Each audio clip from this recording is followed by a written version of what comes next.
Steven Crowder. Steven Crowder, right? Steven Crowder. Steven Crowder. Now I have to admit, the guy is pretty funny. His jokes are simply off the charts, and how he and his buddies burst laughing on his show just makes me laugh too. We all know about his meme about the change my mind stand. Now that is the embodiment of gorgeousness, as well as being someone who does support freedom of speech. I mean, props to him. And the way he roasted Zora Kal-El's video on racism was just beautiful. One might imagine him as an anti-SJW. Okay, that works in a lot of ways. But never would the average person guess that a guy this humorous is so far right that probably Critico would make a video about him. What's up everybody, it's Critico. Today we take a look at one of the dumbest videos on the entire internet. The absolute worst of Steven Crowder is denying climate change. Find yourself at all skeptical that the United States can fix man-made climate change? Showing his hatred of NATO. Here's my question of the day. I'd like to hear you comment below. Where do you stand on NATO and the United States involvement? Of course, Trump's recent actions. Should the U.S. have any part of NATO? Does it serve a legitimate purpose? Okay, just a side note. I have to admit that video triggered me a lot. I really want to go ninja on him next time.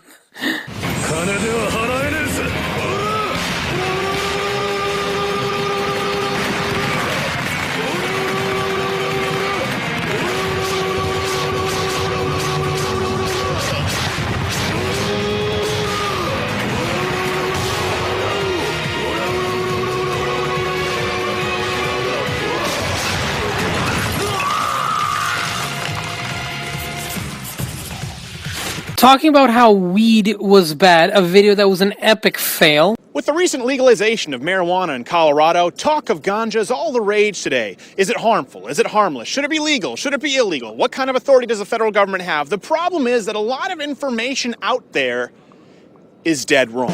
And worst of all, his alliance with the new generation of PragerU University, a video that I'll be getting into today. My Friday morning routine is to have a cigar and a cold brew coffee in the morning, usually at around 5:36 a.m. On the very trailer of my YouTube channel, I received a comment that sums up my views as, when you're okay with socialism, but you oppose gay marriage. Well, those kind of are my views. Now let me get this out there. I am not a communist, and I openly advocate against communism. But having some social welfare in a country does not make you a communist nation. Communism is more than just nationalized services. This is something that I'll be schooling Mr. Crowder on right now. I won't reveal too much right now, because that would spoil my points, the response part, so we're gonna get into it right now. Democratic socialism. It's not the same as socialism, because it's democratic, right? Or something, right? People are buying that. People buy that now, right? Apparently. As though adding the word democratic in front of a word changes what it means. Just because we toss something to a vote doesn't change what that something is. This basically is the only correct thing he mentions. It is democratic. There's a difference between something like the USSR and a social democracy. Nor does it alter whether that something is inherently good or bad. Couple of examples, because I know you'll ask. Hamas was democratically elected as the government in Gaza, despite the fact that the destruction of not only Israel, but the eradication of all Jews is in their official charter. Robert Mugabe, or Bobby Mugabe if you prefer, was democratically elected by a loving majority in Zimbabwe. Zimbabwe, how's that working out? Venezuela? Well, Hugo Chavez, noted personal favorite and friend of Sean Penn, to whom he constantly pointed as being unfairly characterized as a dictator when in fact he was democratically elected as a socialist. Well, how'd that work out for Venezuela? Well, it's now on the brink of collapse, despite it being one of the most resource-rich nations in the entire world. Basic things like eggs, milk, flour, and toilet paper are either too expensive for the average Venezuelan or simply out of stock. Out of stock, mind you, democratically. And these are literally the worst examples he has given. A democracy requires fundamental human rights, a party system, freedom of press, a judicial branch, a legislative branch, an executive branch, and rule of law, not just being elected. Hamas and the Soviet Union didn't have a number of these things. Whether services are provided by the government or private enterprise is irrelevant here. I know. Some of you will say, well, that's not fair because really we knew all along it technically was a dictatorship. Okay, that's fair. Let's move on to example number 2. Denmark?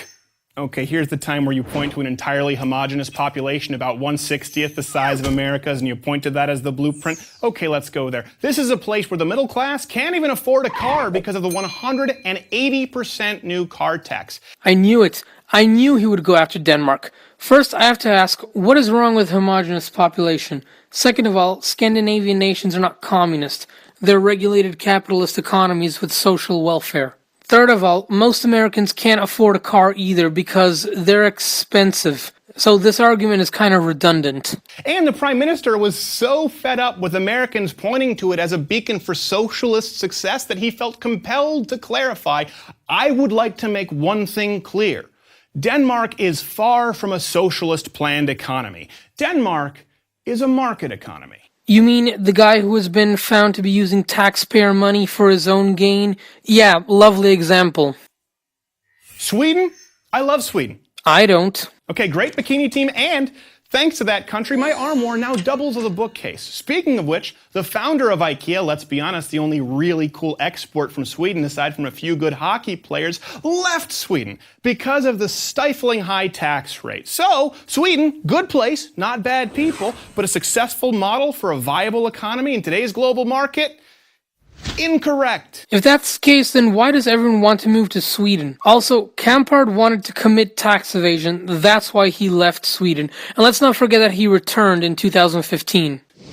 The fact is that over time, the greatest enemy of socialism is reality. The reality that human nature will invariably pull certain people toward individualism and success, and others toward laziness and collectivism. The tension between the makers and the takers always leads to socialism's inevitable collapse. Here we go again. Having social welfare does not mean communism. It only means that more services will be available for an average person so they can afford it. Let me give you a good American socialist example. Well, actually more of them. The postal service in the US is socialized, its railways, public power utilities, transportation are all socialized and nationalized. I can't imagine you complaining about them being socialized. But I know that I can give you examples of failed socialist economies until I'm blue in the face, and you won't care. Because at least socialism is inherently more morally altruistic than the evil, greedy, capitalist warmongering seen in the West. Greed? What's more greedy than wanting to take from someone else something that you haven't earned? Kind of a pot calling the kettle black. Certain entrepreneurs are the ones who are willing to exploit people. That is what got us into this 2008 recession. Unlike capitalism, free enterprise, which can only occur truly through voluntary transaction, socialism can only occur at gunpoint. That's what it comes down to. If you don't pay your taxes, once you get through the IRS and the auditing and the lawyers and the PR stunts, people make you give the government your money, an increasing amount of your money, the more successful you are, or they send in scary men with guns to take you away. Now, so long as the people having their stuff taken away at gunpoint are in the minority, and the majority feels that they'll get to benefit from more said taken stuff, you'll always be able to win that decision through a popular vote and claim the moral high ground through democracy. And this is kind of irrelevant, as social welfare isn't limited to just democracy. And what? Taking people at gunpoint? Can you show me which of these nations actually do that? Or are you solely pointing at Cuba or Vietnam, countries that are actually communist? Taxes are taxes. You don't pay them, you go to jail. It's like that everywhere, even in the US. Putting the word democratic in front of your socialism doesn't make it any inherently more moral nor less violent. Neither does free enterprise. Did you get that? American wannabe socialists also. Get a job. Please, like a real job. You'll probably have to shave first. I'm Steven Crowder. I'm Canadian and I live in Europe. Oh, and I have 2 jobs. But that doesn't hinge on the need for social services. No normal person hates capitalism. Everyone likes living in a world where you have more stuff, and we wouldn't even have YouTube without capitalism. But the point is, there have to be limits. Prager likes to endorse trickle-down economies about how benefits to the rich will create a surplus of jobs, and even the slightest tap of regulation will make things harder. Well, I've said this before. Entrepreneurs don't care about people having jobs. They will do anything to get more money, even if it means costing people their actual jobs, which they need to live. Which is why there have to be regulations that protect people's jobs and give people services so that there will be a smaller load on their lives. You have any idea what you just did? Come on, we just made the deal of our lifetimes. We should celebrate. You just bet against the American economy.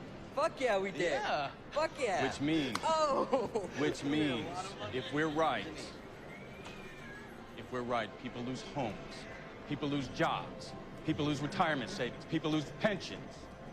You know what I hate about fucking banking? It reduces people to numbers. Here's a number. Every 1% unemployment goes up, 40,000 people die. Did you know that? No. Did you know that? No, I didn't know that. We were just excited. Just don't fucking dance. All right. Where are you going?